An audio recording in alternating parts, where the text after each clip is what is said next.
Bonjour à tous, bonjour Nicolas Dupont-Aignan. Bonjour Roland Sicard.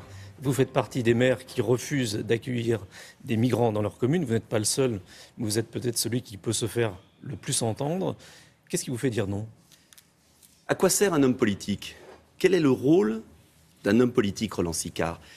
Est-ce que c'est simplement d'exprimer l'émotion qu'on a tous, parce que nous sommes des êtres humains comme les autres, ou est-ce que c'est de voir un peu plus loin et de défendre les intérêts du pays? Et je dis aujourd'hui que la France, qui est un pays déjà très généreux, qui a accueilli des millions de personnes au cours des dernières années, ne peut plus et ne doit pas mettre le doigt dans l'engrenage de cet appel d'air. C'est difficile à le dire, mais quand on voit, franchement, Roland Sicard, la propagande, j'appelle ça une propagande, qui a conduit à culpabiliser toute personne qui osait s'interroger sur la capacité de la société française, un système social à bout de souffle, et sur les conséquences de cet appel d'air, eh bien moi j'assume ma position, je dis qu'aujourd'hui, et je peux l'étayer, aujourd'hui l'Europe, et notamment la France, doit dire stop. Si nous ne le faisons pas, nous aurons des problèmes considérables et nous nous apercevrons que les responsables politiques qui ont été trop loin ont été particulièrement lâches, et je pèse mes mots, et irresponsables. Ceux qui mettent en avant la nécessité d'accueillir ces réfugiés mettent en avant un devoir de générosité, d'entraide. Est-ce que vous les comprenez? Mais oui, mais le droit d'asile, je l'accepte, bien sûr. Qui le refuserait? Mais en l'occurrence là, c'est un droit d'asile détourné. J'ai voulu aller sur les îles... Vous pensez que tous les migrants ne sont pas des réfugiés? Je ne vais pas vous dire que tous sont des façons de procéder autrement. Non, bien sûr. Mais j'ai été, je reviens à mon idée, j'ai été à Léros, à Kos, en Grèce. J'ai discuté avec les migrants. La plupart étaient des hommes seuls, jeunes, souvent d'ailleurs formés, qui avaient eu de l'argent pour partir et qui ne venaient pas de Syrie directement. On fait croire aux Français que des gens sont sous les bombes et arrivent en Europe. Non. Il y a la Turquie qui en a accueilli beaucoup. Souvent, ils ont vécu 3 mois, 9 mois en Turquie. Oui, beaucoup. Mais si on continue à ouvrir les portes de l'Europe, c'est pas 1 million comme cette année. C'est 2 millions, 3 millions, 4 millions. Et quel est notre rôle d'homme politique? C'est peut-être de traiter la cause du problème. C'est peut-être aussi de leur permettre de vivre chez eux. Car sinon, comment allons-nous supporter? Ça, c'est des solutions, mais ce sont des solutions à long terme. Là, il y a un problème immédiat qui se pose. Excusez-moi, je prends un exemple. L'Arabie Saoudite, le Qatar, des pays très riches, n'acceptent pas un migrant.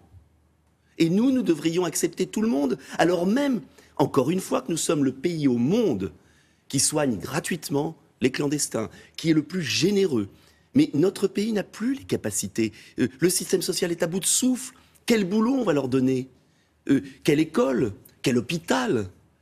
Nous ne sommes même pas capables d'intégrer celles et ceux qui sont sur notre sol. Je suis élu de banlieue. Alors évidemment, moi, je suis au contact. Dans ma circonscription, 47 nationalités. Tous les foyers de réfugiés sont pleins depuis des mois. Le long des bretelles d'autoroute, allez en Essonne, en Seine-Saint-Denis, le long des bretelles d'autoroute, des camps de toile.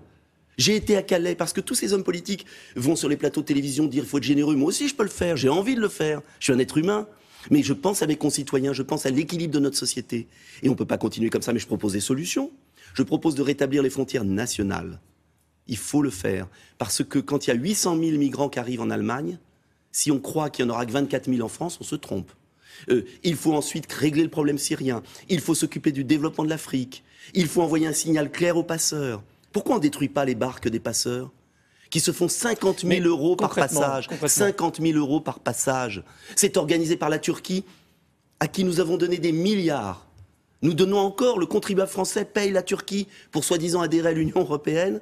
Mais concrètement, comment vous faites pour empêcher les migrants de passer? On a vu que les barbelés, ça ne fonctionne pas. Mais bien sûr qu'il faut envoyer un signal.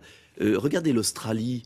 L'Australie a envoyé un signal qu'elle n'accueillerait pas les migrants et qu'elle leur renverrait chez eux.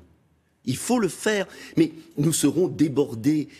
Il faut déjà intégrer ceux qui sont là. Et puis, si on le fait bien, nous pourrons intégrer des personnes qui nécessitent un droit d'asile. Je ne suis pas pour fermer dans une boîte de conserve la France. Je suis pour qu'on soit réaliste et qu'on évite des troubles sociaux et politiques dans notre pays.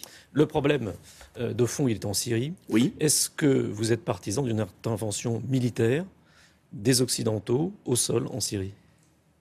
Il faudra d'abord 2 choses. J'ai toujours dit au gouvernement, et depuis 3 ans, et je suis à la Commission des Affaires étrangères, et je ne suis pas le seul, qu'il fallait malheureusement s'appuyer sur Assad pour vaincre Daesh. On ne pourra pas continuer à combattre les deux. Même s'il a utilisé l'arme chimique. Les autres les ont utilisés bien peuple. pire. Quand on a voulu vaincre Hitler, c'est terrible, mais on s'est allié à Staline. Si on croit qu'on va vaincre Daesh... Donc il faut s'allier avec le diable. C'est pas... Dans cette affaire. Souvenez-vous de Kadhafi. Nicolas Sarkozy a envahi la Libye, on a déstabilisé la Libye, on a eu la charia, le trafic d'armes, un État détruit. Souvenez-vous des Américains avec Saddam Hussein. C'était pas de gaieté de cœur que j'ai dit qu'il fallait pas déstabiliser Kadhafi, c'est pas ma tasse de thé. Ce sont des chefs d'État sanguinaires, mais c'est un État. Et aujourd'hui, nous avons bien pire avec Daesh, qui est un cancer, qui va aller au Maghreb après, à nos portes. Donc, il y a un moment où il faut être des hommes d'État. Et j'ajoute qu'il faut aussi intervenir au sol. Nous y serons conduits, mais simplement la France ne peut pas le faire seule. Il faut le faire avec les pays de la région. Il faut le faire avec le soutien de la Russie et des États-Unis d'Amérique. Ça veut dire que c'est une coalition. Justement, est-ce que l'échec de l'intervention américaine en Irak ne vous incite pas à la prudence? J'ai été contre l'intervention en Irak et on a eu de la chance d'avoir Jacques Chirac à l'époque. Mais justement, les Américains sont intervenus au mauvais moment. Et c'est parce qu'ils ont échoué en Irak, parce qu'ils n'avaient pas à intervenir là-bas, ils ont déstabilisé Saddam Hussein, qu'on a présenté comme un tyran, qu'il était sans doute, qu'on a le chaos actuel. Donc c'est maintenant qu'il faut arrêter avec Daesh, qui massacre, qui décapite. Si Daesh l'emporte au Moyen-Orient, c'est le Liban qui va tomber. Ce sont les chrétiens d'Orient qui vont être massacrés.